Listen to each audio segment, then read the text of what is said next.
Okay, you want to invite everybody in then? Yeah, I'll do that. Once John turns on his John, are you going to turn on your We're camera? recording. We are now recording. Sounds good. I'll admit everyone right now.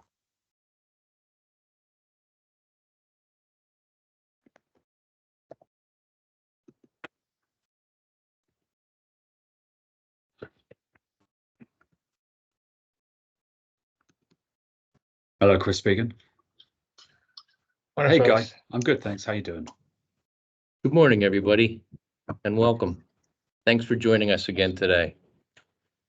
This is another NJDEP Bureau of Pesticide Control Neonicotinoid Focus Group meeting. I'm Mike McConville, the Chief of the Bureau of Pesticide Control, and John Orrick is with me again today. He's our Bureau Rules Manager and lead on the neonic issues. We've been in consultation with the Department of Ag and Rutgers Cooperative Extension in moving to clarify and detail the logistics of this legislative mandate, which is restricting the use of neonic pesticides. We'd like to thank Joe Zoltowski of the Department of Agriculture's Division of Plant Industry, George Hamilton of Rutgers Cooperative Extension. He's a specialist in pest management. Tim Waller of Rutgers Cooperative Extension. He's a specialist in tree and ornamental management.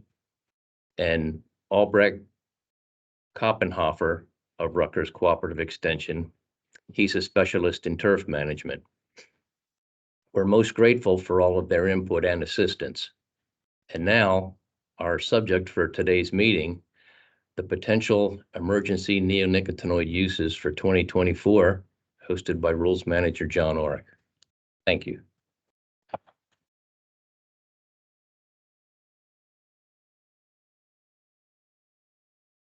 Thanks, Mike. And thank you all out there in virtual land for attending. For folks who have not been part of these meetings before, again, I'm John Orrick, managing the rule that will transfer the statutory requirements into the state code for pesticide use. I did want to emphasize the title of the meeting, which is Potential Emergency Neonic Uses. The primary purpose of this meeting is to give all interested industry participants their perspective. This is a shot at giving us input on some draft pest lists we've come up with. So we wanted to engage with you, get your expertise, your assistance, and your perspective on this list and what you think of it, and any technical advice or thoughts that you can offer to us. So before we get into that, I did want to preface the meeting with a few details. The agenda is not long, but the two items are very substantive. The draft list that we have come up with thus far is as a result of two earlier virtual meetings with the public and all interested stakeholders, and written appeals we have received over the last perhaps 12 months or so, appeals to the department for exemptions and pests for which you would all like to use a neonics for. And also the list is a result of numerous internal department discussions with the department's advisors under the statute, which is the New Jersey Department of Agriculture and Rutgers University. What we hope for today is to gain comments and perspective on the list we have, the draft list we have compiled, hear technical issues, as I was saying, and perhaps other things you would like to see on the list. Also, there has been interest in the process that the department would follow for environmental emergencies for the use of neonicotinoids. We anticipate having a page within the department's website devoted to this issue. And it is there that we would publish orders with pest lists, new emergencies as they arise, Q&A guidance, and a process for contacting DEP to alert us of potential emergencies on the horizon.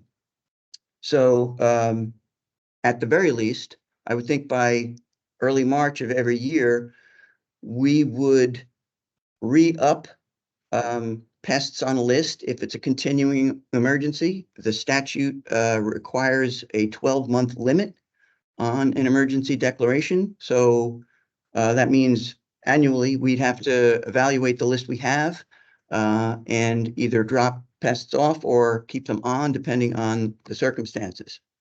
So, and perhaps the department would publish quarterly notices on this webpage that there's no new emergency activity at this time, or at least keep an ongoing dialogue and updates with the public on the issue. I also wanted to preface the meeting with some points about the law, particularly for people who are participating for the first time. You know, the law is very specific in its intent, and that is the outdoor use of neonicotinoids begins with this question: is this pest an environmental emergency for the state of New Jersey? So that's the first hurdle that must be cleared. So we don't get to other questions or evaluation if that first hurdle is not cleared. And there could be very, very logical arguments about why you would want to use a neonicotinoid for your particular circumstance. It could be your most effective tool, you believe. You might have to make 2 applications perhaps or more of a different product, or the alternative products have their own risks to evaluate with their use, either to pollinators or even the applicators using them. But those arguments kind of get put to the side if there's no pest emergency. The law starts with the emergency. So, so having prefaced the meeting with those remarks, what I'd like to do next is to read off this draft list. There are some conditions for each one. Some of them are similar, such as the time duration. But here's the basic draft list we've compiled. So obviously with advice from outside agencies, Rutgers and the Department of Agriculture, ultimately under the law, it's the DEP's final decision on what the list looks like. And so here I'm going to read right off the list of our draft, and then we get into item 2 on the agenda, which is discussion. So I hope to have a very active discussion, and any questions that need to be asked, we will attempt to ask them. The meeting is being recorded, so I just want everyone to know that, and there will be a transcript and a tape of this meeting posted within a day or two on the department's calendar for today under this meeting. So here we are. Here's the list. First, we have emerald ash borer. Approved time period, 12 months from the date of the order. Geographic scope would be New Jersey statewide. The purpose of the permitted use is emerald ash borer control in ash specimen trees, and pesticide applications for both prevention against the emerald ash borer and control of active infestations would be permitted. Pest number 2, hemlock woolly adelgid. Again, 12 months duration from the date of the order. New Jersey statewide. Purpose, hemlock woolly adelgid control in hemlock trees, in both specimen trees and in forest settings if needed. Pesticide applications for both prevention against the woolly adelgid and control of active infestations is permitted. Next, imported fire ant. Again, 12 months from the date of the order. it would be statewide. And the purpose would be the eradication of the imported fire ant in New Jersey. The presence of the fire ant would be confirmed and reported to the New Jersey Department of Agriculture. And there are certain protocols that we may list in the order that would need to be followed as well. Next on the list is the spotted lanternfly. The approved time period, again, 12 months, New Jersey statewide. The purpose, control of the spotted lanternfly using the preferred host for this pest, the Tree of Heaven, is the treatment site. Again, there will be Department of Ag protocols that can either be attached or typed out in this order as one of the conditions. And last, that for this particular pest, the spotted lanternfly, dinotefuran is the only neonic permitted for this use. And the Tree of Heaven would be the only target plant permitted for this use. And for this draft order, that is the list that we have compiled. So now is the portion of the meeting where we open it up to questions, concerns, and there is a word-by-word transcript for the meeting. So any of your arguments, the pests you would like to see on this list, they are all going to be recorded, and the department will confer, afterwards, and is with the assistance from Agriculture and Rutgers to review them. So I would like to open it up, and we can use the raising of the hand function, at which point our producers will give you microphone access, and we can get started. So I open up the floor.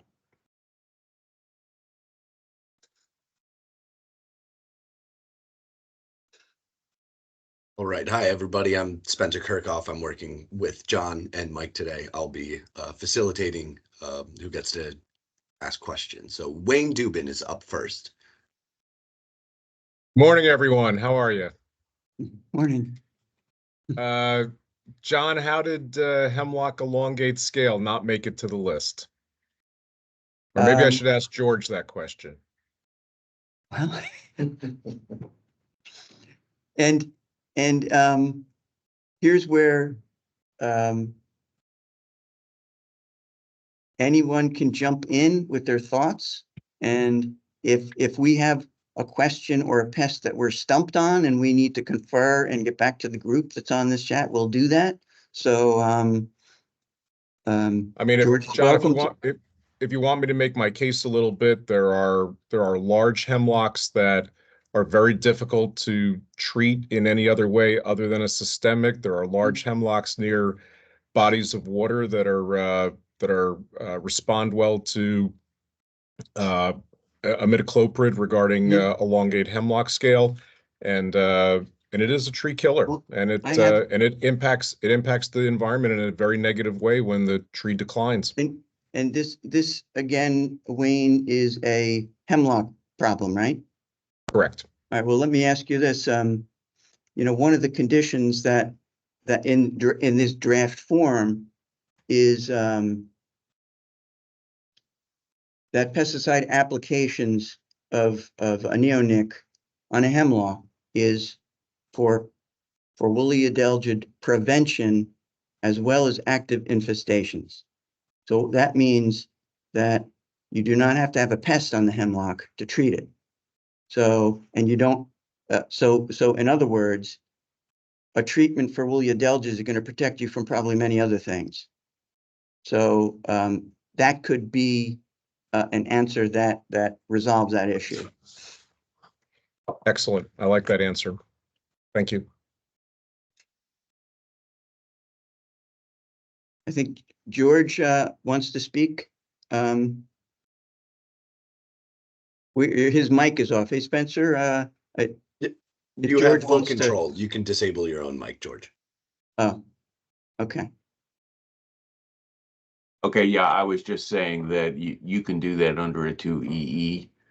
Basically says as long as the host or the what's being treated is on the label, the pest doesn't necessarily have to be there. Right. And of course, within that context, and we acknowledge that here, that's allowed. New Jersey could put further restrictions like the pest has to be on the tree and identified and whatnot, but we think this is the best way to go about it. So, and yes, as a general rule across all pesticide regulation, the pest isn't required to be there. The site and the dose and the proper usage is the key.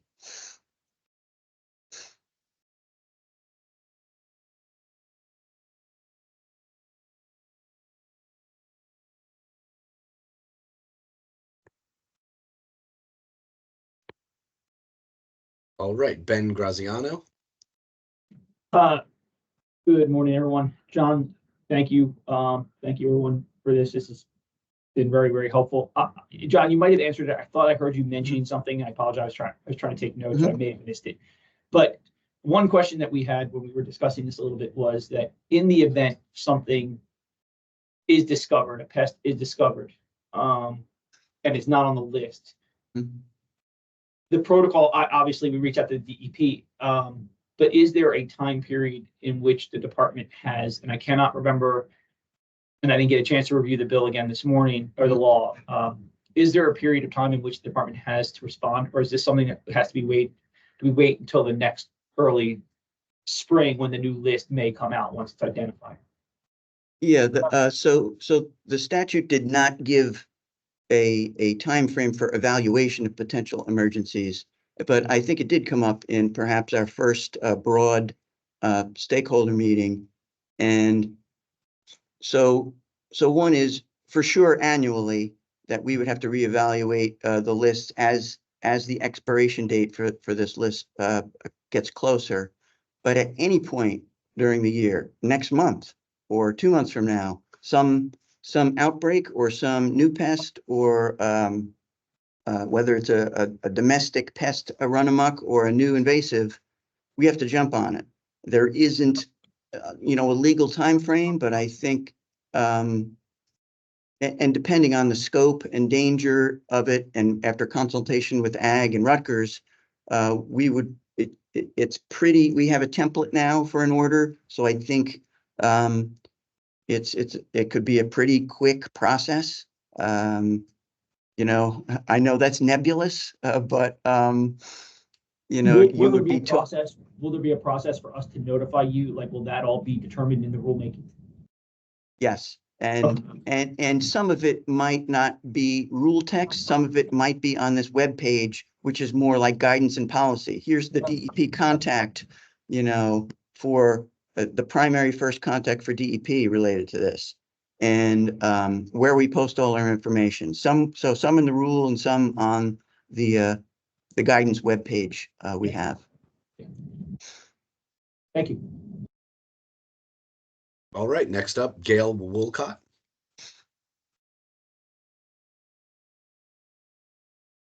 Gail, if you could unmute yourself. Sorry about that. Gail Wolcott from NJLCA. We all know that wording is important in any legislation. And for fire ant and spotted lanternfly, I heard you say control. Would that be prevention and treatment, or does it need something different? That would be after a confirmed presence of the imported fire ant. So not, let's say, whole scale treatment of turf or prevention, but this is when they're identified coming in to the state. And my understanding is maybe a little bit more frequently they've been appearing here due to seasonal plantings at things like tiki bars or other such things where a setting is created in the warmer months. And then we find the presence of these in one of these shipments. So it's more spot as identified approach rather than a wide scale preventive effort. Okay, and spotted lanternfly, the same situation? Yeah, well, yeah, in fact, it's the draft as it reads now, conditions for the spider lanternfly at the most effective approach is to treat the host tree. Now, you know, there are strategies that go further than that, such as culling large stands and leaving just a few to treat. But obviously, with some property owners, that's a very impractical, costly effort. So we're limiting treatments to the tree of heaven and not kind of widespread ornamental and tree care approach. Thank you. Welcome. Great question. Next is Mark Ware. Hey, good morning, everybody. I think you may have just sort of addressed this, John, in the talk, but I was curious about the reasoning behind just Tree of Heaven for the spotted lanternfly control, and was curious if there was conversation about opening that up to a wider host range. Well, controlling Tree of Heaven's an important part of slowing the spread. Is that the only goal that we're allowed to use neonics for in the case of spotted lanternfly control? I mean, Well, I think, you know, in our deliberations, it kind of, it starts to become difficult on where the line is.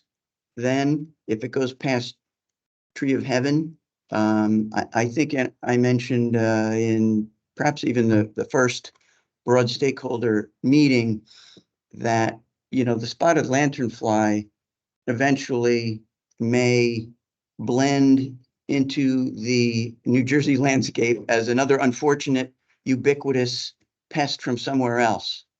And the emergency status kind of fades away. I think we might be getting there, and I'm willing, you know, I think the department and everyone's willing to hear other perspectives. But I see some difficulty in expanding that and knowing and not knowing like where would it end, and thus maybe the intent of emergency in the law kind of fades out and becomes meaningless if now it's, let's say, all trees and ornamentals. So that's where I think the difficulty is. gotcha. And if there's, you know, any counterpoints, you know, to what I just said, please offer them. Well, I see that, you know, the other pests that we're able to use this are host, you know, very host specific, emerald ash borer and hemlock woolly adelgid. I mean, they're one host. It's very easy to do that. So I could see where the challenge is with spotted lanternfly is where do you draw that line? So I understand the logic behind that. Yeah.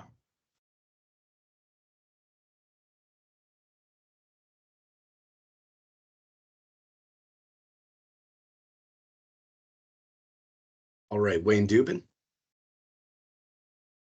Thanks, Spencer. Okay, I'm back. So, any thoughts on flathead borers beyond emerald ash borer, like two-line chestnut borer? We think that we're getting close with having some real treatment for beech leaf disease, but we wouldn't want to see beeches that are important to the environment taken down by two-line chestnut borer in the midst of not, you know, we lose them because we were able to control the BLD, but not the two-line chestnut borer. I mean, these are by and large pretty stately trees. And it affects some other species as well. It affects oak, but mostly for beech.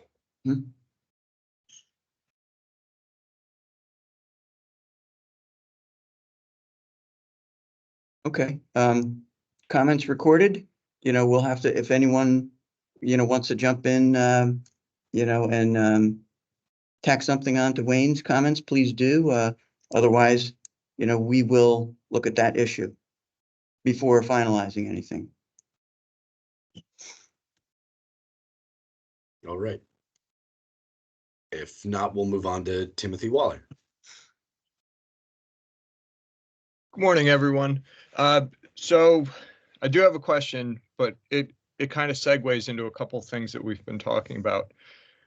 Bronze birch borer is another one that immediately came to mind, that I've seen it occur at really high levels.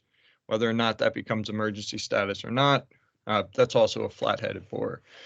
So that brings me to my question. Being that I'm with the university and I foresee in the future instances where things raise to emergency status.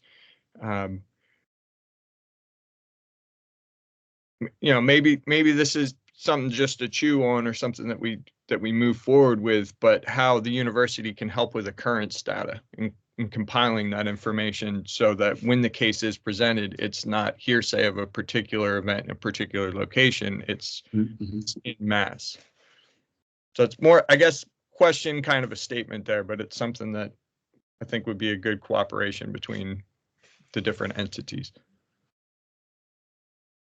Yeah, I think, Tim, that's an excellent thought. And also it goes right along with the intent of the statute that Rutgers University is a primary advisor to the department in making a final decision. So, so I think that's a good thought. Thanks.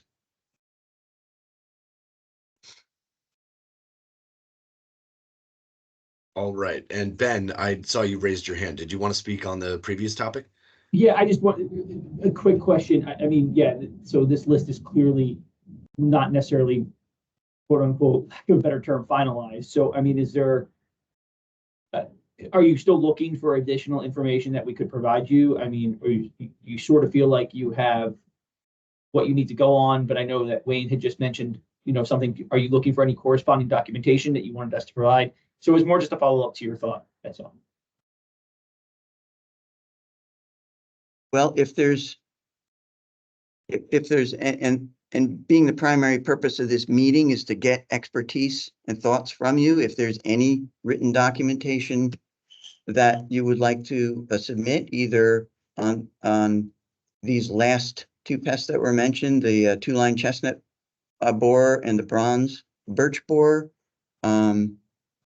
please do submit that, because this meeting is kind of our last call, so to speak. So now's the time.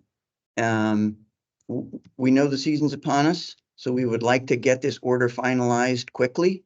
So the sooner we get any information that could help that decision, the better. So thank you in advance if you send something. We'll try and get you anything as quickly as possible.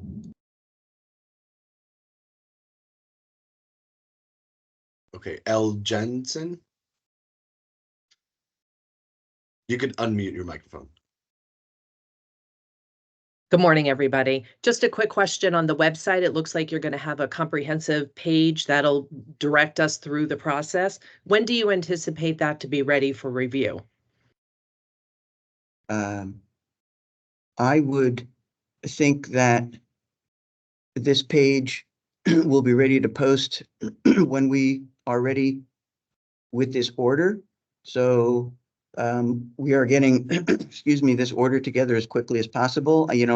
When I say as quickly as possible, I would like to put obviously a date on it, but it's going through legal review right now. But everybody looking at this document knows we're here. The season is beginning, so time is of the essence. It will be the department's plan to have this page up when we post this order. So, and also with some guidance and protocol on what we view as the process going forward. And this, and remember, this is all before there's a rule in place. So we're working off of the statute. The rule hasn't even been proposed yet. So as far as rule language, it's a bit early for that. But since we know the law gave a deadline, we know it's in effect, and so we have to deal right from the statute. So probably the guidance will reflect that. Will there be some stakeholder input as far as the protocols and guidance are concerned? Absolutely. You know, the guidance, some of this guidance and protocol will be in the form of policy on this website. Here's, you know, a point of contact or et cetera. So by all means, any improvements we can make to this site to help you understand or to respond in the best way possible, yes, we will accept those comments. Absolutely.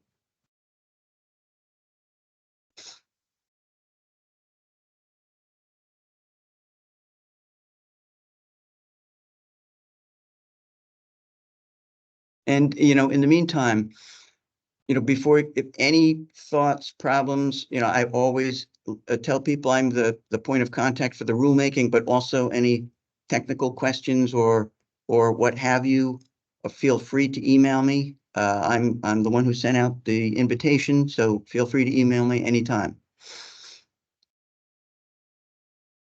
All right, let's move on to Marnie Stoffer. Okay. Hi, good morning, John and everybody. Marnie Stoffer.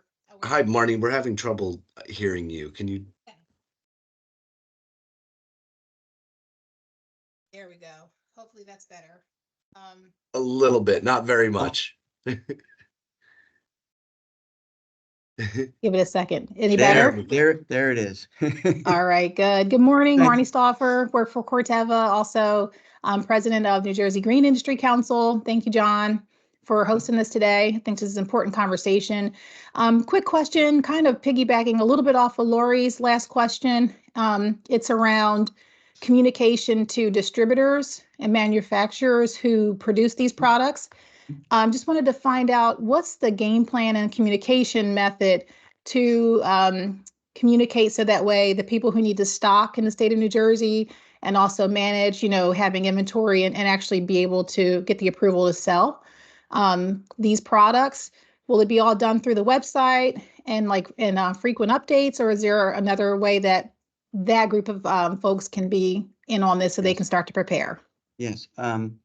We have part of our draft Q&A and guidance for specific groups, homeowners, applicators, distributors, kind of a comprehensive Q&A. And as questions come in that, you know, have not been answered yet on that webpage, we will update it and post that. And if you have other suggestions for quickly getting answers out to a broad group, you know, there's maybe a listserv we can put together, excuse me, as well. Okay. Yeah, we'd be willing to help out with that too in any way if we can, to help with some ideas to blast that information out and get them connected to Great. The appropriate places to find that info. Great. Thank you. Thank you. Great. Thanks for adding. Kristen Spots.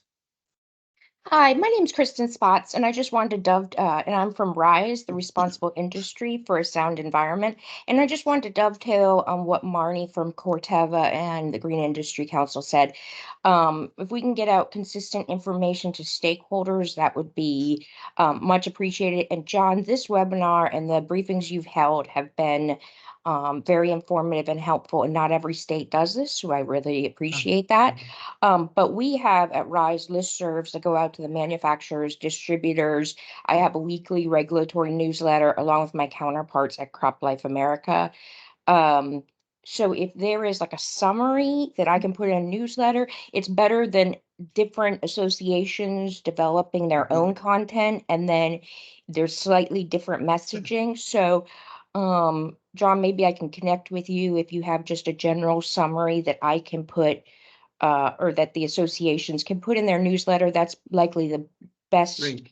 avenue to get information out. Terrific. We will connect soon. Thank you. Yes, you're the best. We really appreciate your work. Thank you.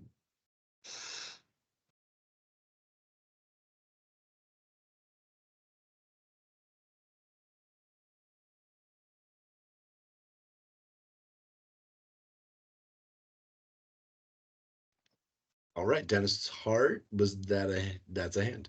Yeah, absolutely. John, Dennis Hart, the New Jersey Pest Management Association. I just want to follow up on what Kristen just said. This has been a really professional meeting.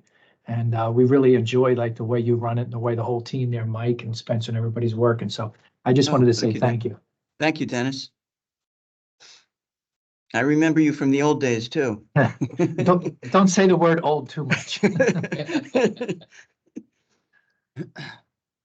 And I would be negligent also if I didn't mention our crack technical assistant Spencer, who I did not thank at the beginning of the meeting, but who I want to thank profusely now for his technical expertise in helping with the meeting. So thanks, Spencer.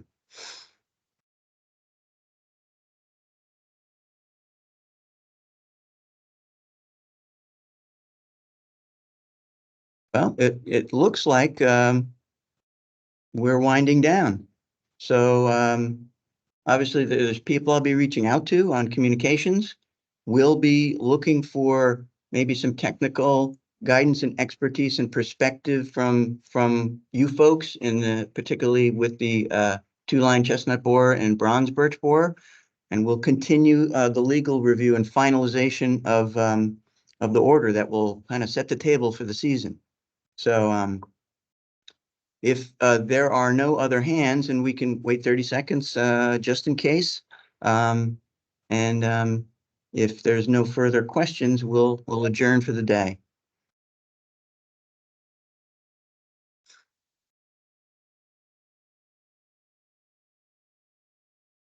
All right. Well, I thank everyone for coming. And obviously, as needed, something compelling comes up, we'll have another gathering such as this. So thank you all for attending. Thanks, John. Thanks, everyone. Thank you, John, for a great job and a great webinar and the welcome. transparency. Thank you. Thank you, everyone. Thank you. Thank Take care, everybody. Thank Right. you. Bye-bye. Okay, I'm going to stop recording.